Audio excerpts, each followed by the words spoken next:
જય માતા ખેડૂત મિત્રો, સ્વાગત છે તમારું ખેડૂત પુસ્તક ચેનલમાં। આજે તારીખ 19 ડિસેમ્બર ને આજની સવારની હવામાન અપડેટની અંદર માહિતી મેળવીએ તો ગુજરાતના ખેડૂતો સાવધાન। ફરી ગુજરાતની અંદર માવઠાના વરસાદને લઈને આગાહી। આગામી 4 દિવસ ગુજરાતના કયા વિસ્તારની અંદર વરસાદની સંભાવના છે તેની સંપૂર્ણ અપડેટ મેળવીશું। અચાનક આવ્યો વાતાવરણમાં પલટો, આગામી દિવસમાં પડી શકે છે કમોસમી વરસાદ, ઠંડી, તાપમાન અને પવનની પણ સંપૂર્ણ માહિતી મેળવીશું। ચેનલમાં નવા હોય તો ચેનલને સબસ્ક્રાઇબ કરી દેજો અને વિડીયોને લાઈક આપીને શેર કરી દેજો।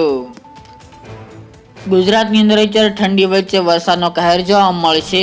ઉત્તર ભારતના પર્વતીય વિસ્તારની અંદર વેસ્ટર્ન ડિસ્ટર્બન્સને કારણે હિમવર્ષા શરૂ છે, જેના કારણે તેની લહેર ગુજરાત સુધી પહોંચી રહી છે। આ સાથે દક્ષિણ ભારતની અંદર ખાસ કરીને ઈશાનનું ચોમાસું પણ જોવા મળી રહી છે, જેમાં બેક ટુ બેક સિસ્ટમો જોવા મળી રહી છે। આ બંનેની લહેરને કારણે ગુજરાત ઉપર એક ટ્રફ સર્જાણો છે। આ ટ્રફને કારણે ગુજરાતની અંદર આગામી 22 તારીખ સુધી કમોસમી વરસાદની સંભાવના રહેલી છે, જેમાં ગઈકાલથી ગુજરાતના વિસ્તારોની અંદર વાતાવરણમાં પલટો જોવા મળી રહ્યો છે, તેમજ મોટાભાગના વિસ્તારની અંદર વાદળછાયું વાતાવરણ તેમજ કાળા ઘાટા દિબાંગ વાદળો પણ ઘેરાયેલા જોવા મળી રહ્યા છે। આજે પણ ગુજરાતની અંદર આવી જ રીતે વાતાવરણમાં પલટો જોવા મળશે, જેમાં દક્ષિણ ગુજરાત હોય, સૌરાષ્ટ્ર હોય, કચ્છ, મધ્ય પૂર્વ સહિતના વિસ્તારની અંદર વાતાવરણમાં પલટો રહે તેવી સંભાવના છે। સાથે જ પવનની ઝડપમાં પણ મોટો વધારો જોવા મળી રહ્યો છે। જે નોર્મલ સ્પીડ જોવા મળતી હતી તેની કરતાં ડબલ અત્યારે પવનની સ્પીડ પણ જોવા મળી રહી છે। સાથે જ ઠંડીમાં પણ વધારો થઈ રહ્યો છે। આગામી દિવસોની અંદર તાપમાનનો પારો 1 ડિગ્રીથી 2 ડિગ્રી સુધી ઉપર જાય તેવી સંભાવના છે, પરંતુ સાથે ઠંડીનો પણ ચમકારો જોવા મળે તેવી પણ હાલ તો સંભાવના દેખાઈ રહી છે। ગુજરાતની અંદર આજથી એક ચોમાસા જેવો માહોલ જોવા મળશે અને એક માવઠાના વરસાદની સંભાવના છે। આવનારી 22 તારીખ સુધી એટલે કે 4-5 દિવસ ગુજરાતની અંદર વાતાવરણમાં પલટો જોવા મળશે। સાથે જ અમુક વિસ્તારની અંદર હળવા સામાન્ય વરસાદી ઝાપટા જોવા મળે તેવી શક્યતાઓ દેખાઈ રહી છે, જેમની અંદર સૌરાષ્ટ્રના વિસ્તારો હોય, કચ્છના વિસ્તારો હોય કે ઉત્તર ગુજરાતના અમુક વિસ્તારની અંદર હળવાથી સામાન્ય વરસાદી ઝાપટા અમુક વિસ્તારની અંદર જોવા મળે તેવી સંભાવના રહેલી છે। કોઈ ભારે વરસાદની સંભાવના હાલની અપડેટ મુજબ જણાતી નથી।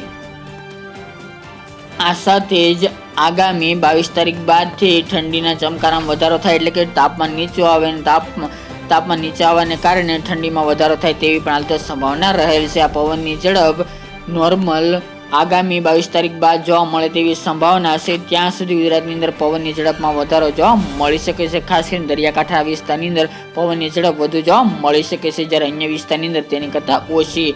તેમજ આ વરસાદ સાર્વત્રિક વરસાદ નહીં જોવા મળે, અમુક વિસ્તાર તેમજ અમુક ગામડાઓની અંદર સીમિત જોવા મળી શકે છે। ઝાપટારૂપી અને પવન સાથે આ વરસાદી માહોલ એટલે કે માવઠું જોવા મળે તેવી પણ હાલ તો સંભાવના રહેલી છે। આજે બપોર બાદ અમુક વિસ્તારની અંદર ઝાપટારૂપી માવઠું જોવા મળી શકે છે, જેમની અંદર વાત કરવા જઈએ તો જેની અંદર મિત્રો રાત્રિના 12 વાગ્યા દરમિયાનની વાત કરીએ તો જેમાં રાજકોટના અમુક વિસ્તાર હોય, જૂનાગઢના કોઈ ગામડા, પોરબંદર સાથે જ બોટાદના અમુક વિસ્તારની અંદર હળવા સામાન્ય વરસાદી ઝાપટા કોઈક જગ્યાએ જોવા મળી શકે છે। લાઈવ તમે જીએફએસ મોડેલ અનુસાર જોઈ રહ્યા છો તે પ્રમાણે કુતિયાણા હોય, પોરબંદર, ભાનવડ, સલાઈ આજુબાજુ, ગોંડલ, જસદણ, ચોટીલા, બોટાદ, જૂનાગઢ, અમરેલીના 1-2 ગામડા એટલા વિસ્તારની અંદર સામાન્ય વરસાદી ઝાપટા નોંધાય તેવી શક્યતાઓ રહેલી છે। જ્યારે કચ્છ જિલ્લાની અંદર મિત્રો વાત કરવા જઈએ તો કચ્છ જિલ્લામાં પણ અમુક વિસ્તારની અંદર હળવા સામાન્ય વરસાદી ઝાપટા ધોળાવીરા, રાપરના ગામડા તેમજ ખાવડાના કોઈક જગ્યાએ પડે તેવી શક્યતાઓ દેખાઈ રહી છે। આ મિત્રો રાત્રિના વાગ્યાની અપડેટ જોઈ રહ્યા છે। એ સિવાય ભુજ હોય, નલિયા આજુબાજુ, માંડવીના કોઈ ગામડાની 1-2 ગામડાની અંદર હળવા સામાન્ય વરસાદી ઝાપટા નોંધાય તેવી પણ હાલ તો સંભાવના રહેલી છે। ગુજરાતમાં કોઈ ભારે વરસાદની સંભાવના આ માવઠું જોવા મળે, ભારે વરસાદ જોવા મળે તેવી શક્યતા ખૂબ જ ઓછી જોવા મળી રહી છે, પરંતુ હળવા સામાન્ય વરસાદી ઝાપટા 1-2 વિસ્તારની અંદર જોવા મળી શકે છે।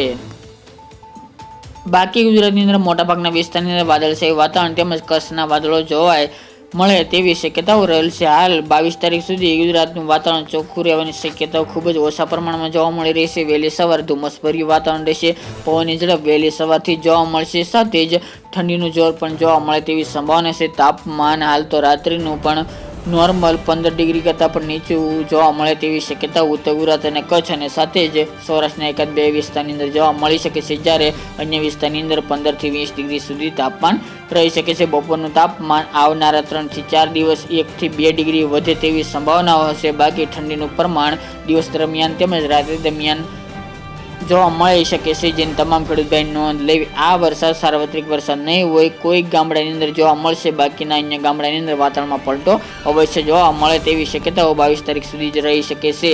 આ ખાસ કરીને જે અસ્થિરતા પસાર થઈ રહી છે, જેના કારણે વાતાવરણમાં પલટો જોવા મળી રહી છે. આગામી 4-5 દિવસ આવી જ રીતે વાતાવરણમાં પલટો રહે તેવી સંભાવનાઓ રહેલી છે.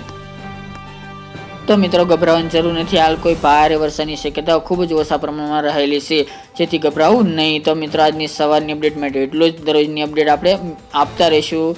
આજ માટે એટલું જ.